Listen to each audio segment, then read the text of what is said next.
रूही दीदी इतने नीचे तक गिर गई है कि मुझे शक है कि उस शाम को भी इन्होंने छोड़ा होगा ताकि वो अपना व्रत नाहर जी के हाथों खुलवा सके। जोली, बकवास बंद कर। क्या कह रही हो तुम? और मैं इतनी खुदगर्ज नहीं कि अपनी खुशी के लिए मैं नाहर जी की जान को खतरे में डाल। पर तुमने क्या किया? इन सारी तस्वीरों में आग लगा दी जिससे नाहर जी की तबीयत और ज्यादा बिगड़ गई। तुमने उन्हें वो लास्ट वाला मंजर याद दिलाकर उनकी तबीयत और ज्यादा खराब कर दी।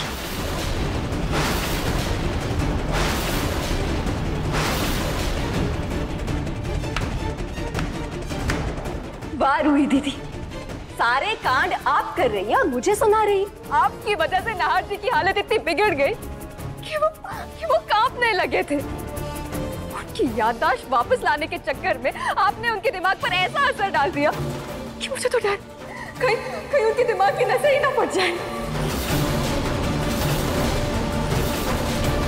रोली, दूसरों पर उंगली उठाने से पहले ना खुद के गिरेबान में झांक कर देख लो। मैं नाहर जी को धीरे धीरे सब याद दिलाना चाहती थी, इसीलिए मैं ये सब कर रही थी और शायद उन्हें याद आ भी जाता। पर तुमने क्या किया? तुमने सारी तस्वीरों में आग लगा दी जिससे नाहर जी की तबीयत और ज्यादा बिगड़ गई। और तुमने उन्हें वो लास्ट वाला मंजर याद दिलाकर उनकी तबीयत और ज्यादा खराब कर दी। वाह रूही दीदी, अब कुछ भी करो वो सही, मैं करूँ तो गलत। ये कैसा इंसाफ है? मैं आपके आगे हाथ जोड़ती हूँ, प्लीज मेरे नाहर जी का पीछा करना छोड़ दीजिए। वो आपको भूल चुके हैं, आपका और उनका रिश्ता खत्म हो चुका है, प्लीज। रोली, तुम्हें गलतफहमी हो गई है। हमारा रिश्ता आज का नहीं बल्कि अगले 7 जन्मों का है, जो कभी खत्म नहीं हो सकता।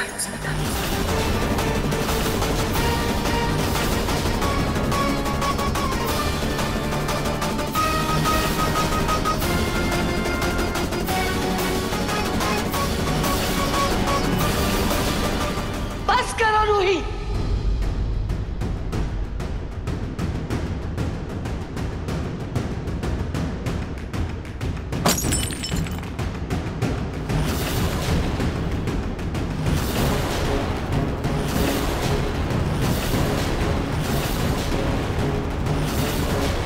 बस करो।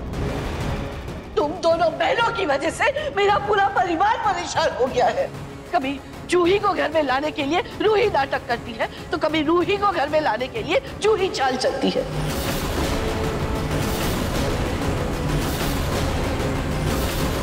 तुम दोनों की इसी नौटंकी की वजह से मेरा पूरा परिवार, मेरे बच्चे, मेरे पोते सब परेशान हो चुके हैं, सब मुसीबत झेलते।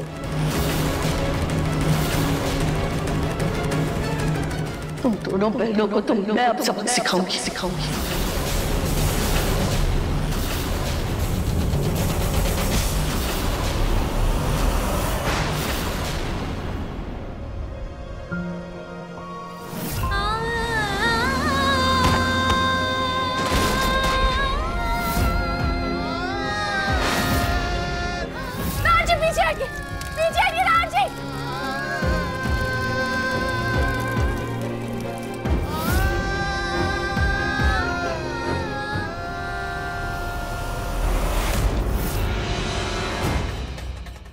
दादी,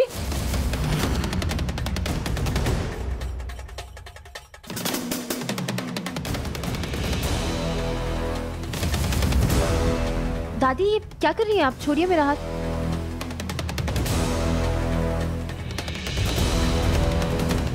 हाँ, आप ये क्या कर रही हैं? चुप रहो रतन, आज कोई कुछ नहीं बोलेगा। तुम्हें कुछ नहीं बोलोगे, तुम्हें अपने पिताजी की कसम। ठीक है माँ, आपके जो मन में आए कीजिए। क्या कर रही हैं आप? छोड़िए। चुप करो। मैं तुम दोनों बहनों को घर में बिल्कुल बर्दाश्त नहीं कर सकती। एक बहन को धक्के मार के घर से बाहर निकालूंगी ना, तो दूसरी बहन अपने आप घर से बाहर निकल जाएगी।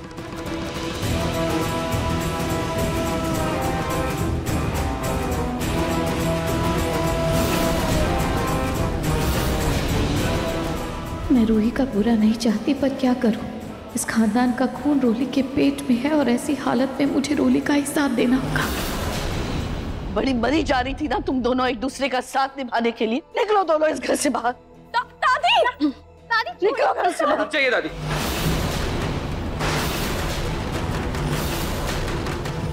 अगर गुनहगार की सजा इस घर से जाना है तो अब मुझे भी घर से निकाल दीजिए। समर, क्योंकि रूही भाभी और जूही का बराबर साथ दिया है मैंने।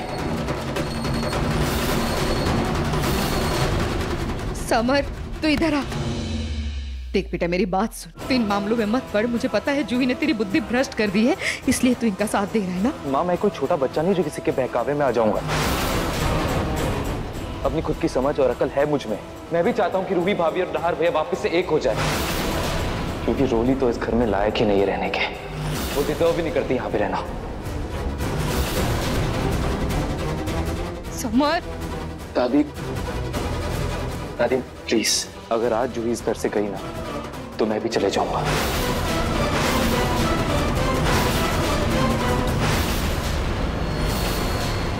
अपनी पत्नी के बिना मैं इस घर में नहीं रहूंगा। ठीक है, तुम्हें जो करना है कर, पर आज ये दोनों बहनें इस घर से बाहर जाएगी, ये तय है।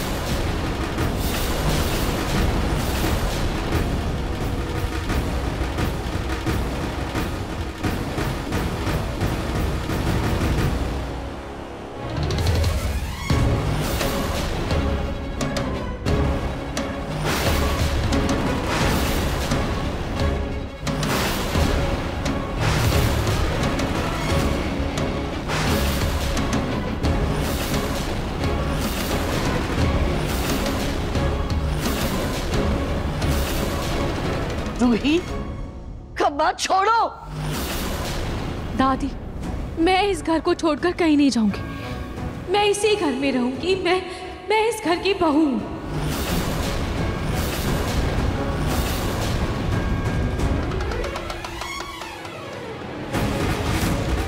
और दादी, सिर्फ मैं ही, बल्कि हम दोनों इस घर की बहू हैं।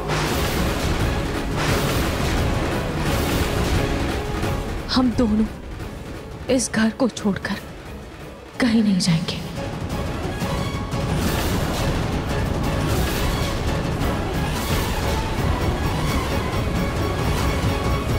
दादी, मैंने आपसे बहुत माफी मांगी, बहुत विनती की, पर आपने मेरी एक भी नहीं सुनी।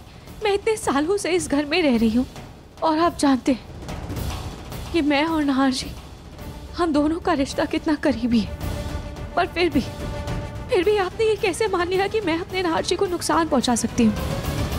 दादी,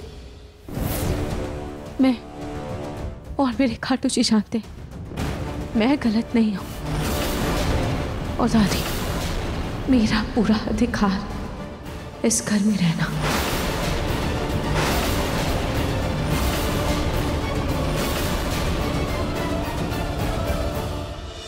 कैसा अधिकार और कौन सा अधिकार? नहार जी की पत्नी होने का अधिकार। रूही दीदी, आप शायद भूल रही, नहार जी की पत्नी अब मैं हूँ। हमारी बकायदा कानूनी तौर पर शादी हुई है। रूही, शायद तुम भूल रही हो कि अभी कानूनी तौर पर मेरा नहार जी के साथ तलाक नहीं हुआ है।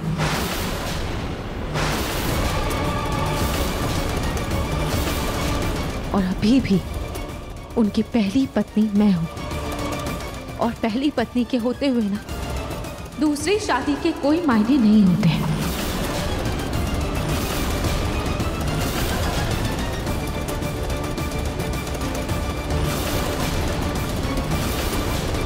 रूही, क्या मायने रखता है और क्या मायने नहीं रखता, ये तुम हमें मत समझाओ।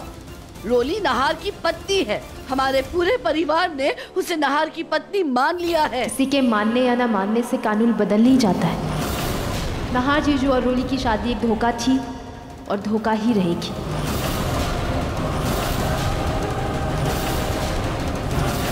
रूही चाहे ना तो रोली को एक पल में जेल भेज सकती है। लेकिन मैं ये भी जानती हूँ कि मेरी बहन ऐसा कभी नहीं करेगी। कि उसका मन इतना सुंदर है कि वो सबको माफ कर देती है, उन लोगों को भी जो उसके लायक नहीं होते। लेकिन मैं अपनी बहन जितनी अच्छी नहीं हूँ। अगर मुझे जरूरत लगी तो अपनी बहन को इंसाफ दिलाने के लिए मैं कोर्ट तक जाऊंगी।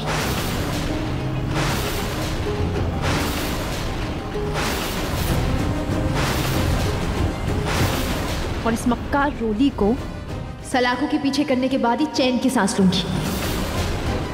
इसके बाद बाकी किसी को जो भी सजा मिल रही है उससे मुझे कोई मतलब नहीं है और ना ही कोई फर्क पड़ता है।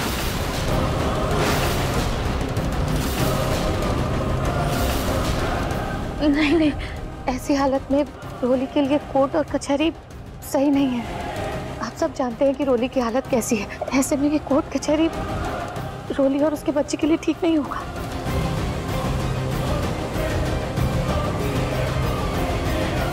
ये आप अमीरों की ये अच्छी नौटंकी है। आज इससे शादी करवा दी, कल उससे शादी करवा दी। लेकिन मेरी एक बात आप सब कान खोलकर सुन लीजिए, अगर मुझे इस घर से निकाला तो आप सब अपने इस खानदान के वारिस को भूल जाइएगा।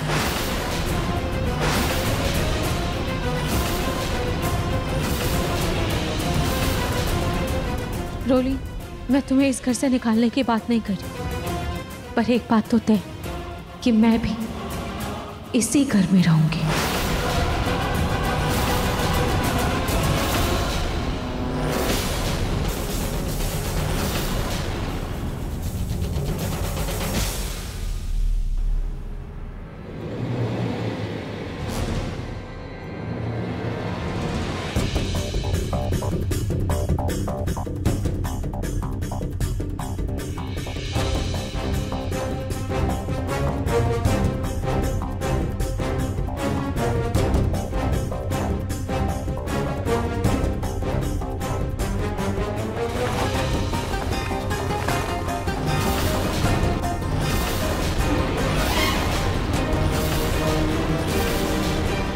तुम्हें अगर इस घर में रहना है तो इस तरह घूंघट ओढ़कर नौकरों की तरह पड़े रहना होगा। नाहर रोली को अपनी पत्नी मान चुका है, इसलिए अगर तुम्हें इस घर में रहना है ना तो घूंघट ओढ़कर एक कोने में पड़ी रहना। लेकिन अगर नाहर के करीब जाने की भी कोशिश की ना तो मैं भूल जाऊंगी कि तुम कौन हो। दादी,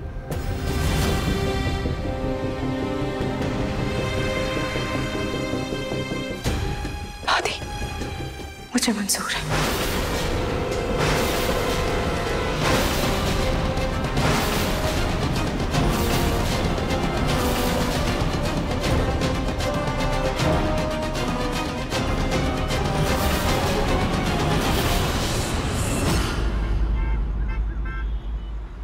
जो ही एक ही मौका मिला था नाहर जी को सब याद दिलाने का, और धीरे धीरे नाहर जी को सब याद आ भी रहा था, लेकिन ऐन मौके पर रोली ने आकर सब बर्बाद कर दिया।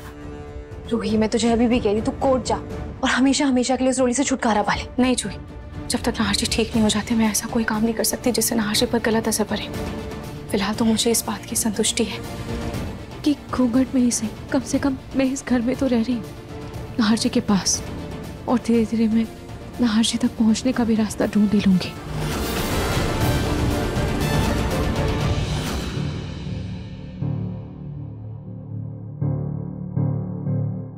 वो पेंटिंग्स किसने बनाए थे? वो मुझे फिर से वो मेरी कल्पना दिखी थी। क्या वो सिर्फ मुझे दिखी थी या सच में वो थी? ये क्या हो रहा है मुझे? कुछ समझ नहीं आ रहा है मुझे। पर फिलहाल मुझे कोई ऐसी तरकीब ढूंढनी होगी जिससे रोली और दादी से बच के मैं नाहर जी तक पहुंच पाऊं।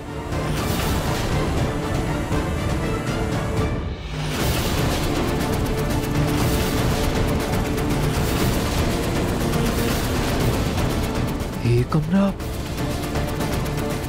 ये किसका कमरा है? यहाँ कौन रहता है?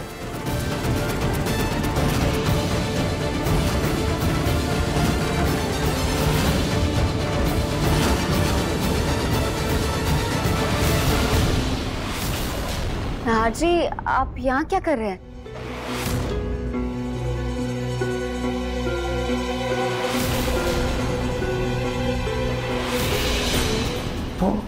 वो औरत कौन है? कोई नहीं है नाहर जी, जूही की दूर की रिश्तेदार है, हमारे यहाँ काम करने आई है। काम करने? हाँ नाहर जी, बेचारी बहुत गरीब घर से है और प्रेगनेंसी में मुझे किसी की मदद चाहिए थी, जूही से अपने गांव से ले आई। आपको भी 4 पैसे मिल जाएंगे और मेरी भी मदद हो जाएगी। बस पड़ी रहेगी यूं ही चुपचाप घर के किसी कोने में, है ना जूही?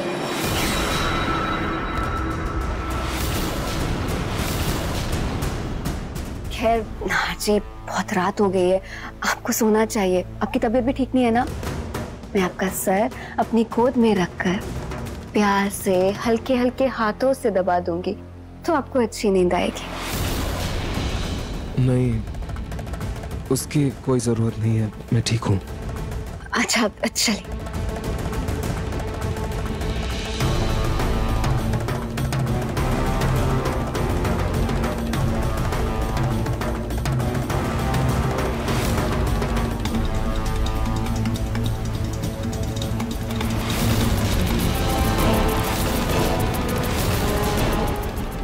जब तक ये रूही घर में है, कोई ना कोई तिगड़म लगाकर नाहर की याददाश्त लाने की पूरी कोशिश करेगी।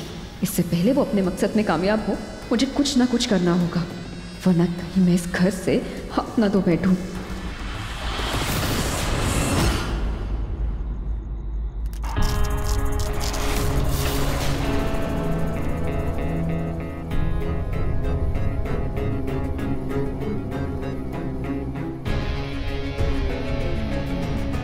मैं जानती हूँ रात को मेरे सोने के बाद क्या होने वाला है, बस उसी को रोकने के लिए ये पैंतरा आजमा रही हूँ।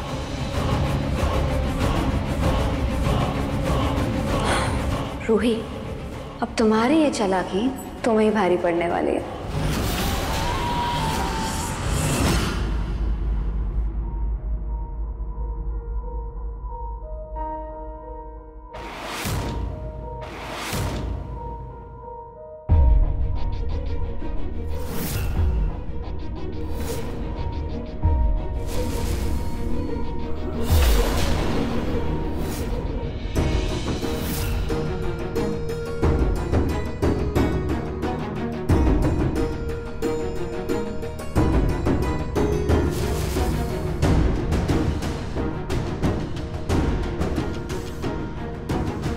रात के 1 बज रहे हैं, अब तक तो रोली सो ही गई होगी। मुझे जानना है कि आखिर नाहर जी अब क्या महसूस कर रहे हैं, क्योंकि आज जब उन्होंने उन पेंटिंग्स को देखा था तब उन्हें कुछ तो महसूस हुआ था, पर क्या, जो भी हो मुझे इस बात का पता लगाना ही होगा। मुझे जानना है कि नाहर जी को अब तक कुछ याद आया भी है या नहीं।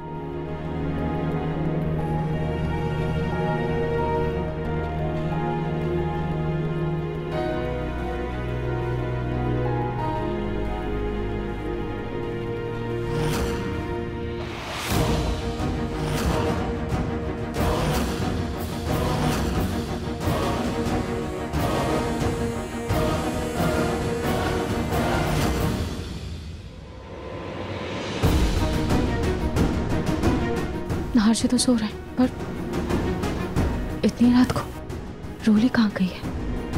वो तो दिखाई नहीं दे रही। पर जो भी हो, मेरे लिए तो अच्छा है, जल्दी से जाकर नाहर जी से मिल लेती हूँ।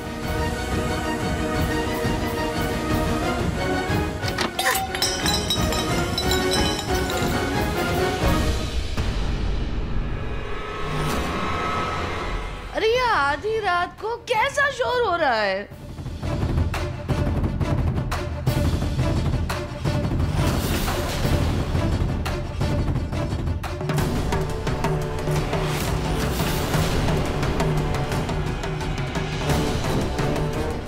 चली रूही दीदी? तो ये सब तुम्हारा क्या तरह है? ये शोर कैसा था? हाँ?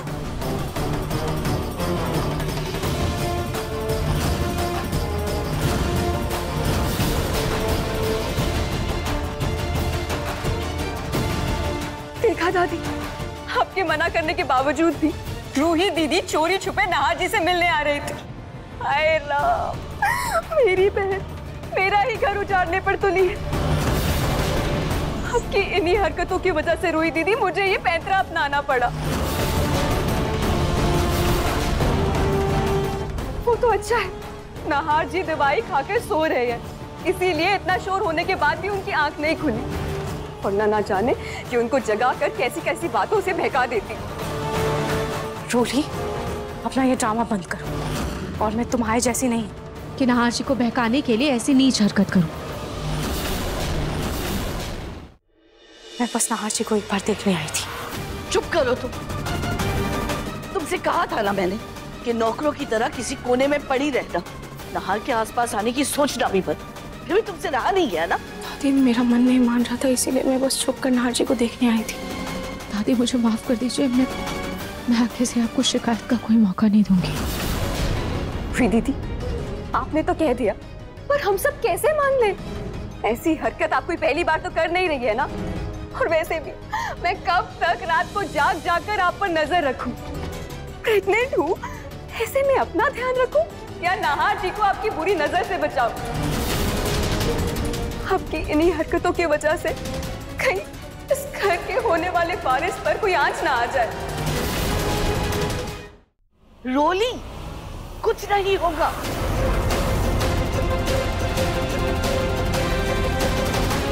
और तुम ऐसी नहीं सुधरोगी, है ना?